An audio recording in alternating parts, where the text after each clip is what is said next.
بسم الله الرحمن الرحيم. يا مساء الخير، ازاي حضراتكم؟ عاملين ايه؟ يا رب يكونوا دايما بصحه وبالف خير.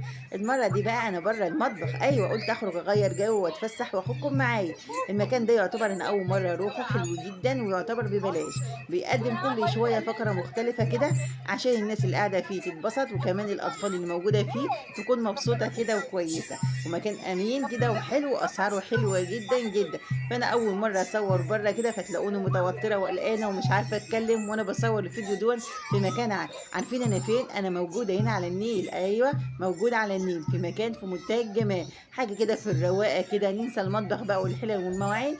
قلت اخدكم معايا كده تتفرجوا على المكان اللي انا فيه، وصورت لكم كام فقره كده في قلب الفيديو. اتمنى ان هي تعجبكم وتعملوا لايك للفيديو وتشتركوا في القناه وتقولوا لي رايك في الفيديو عشان انزلك بقيه الفيديو كده ان شاء الله. واسيبكم بقى تتفرجوا على الفيديو، وتنسيش تكتبي لي تعليق حلو منك وتعرفيني بنفسك كده في قلب التعليقات. انا دودو من المنصوره ودي قناتي، يلا عرفيني بنفسك في التعليقات.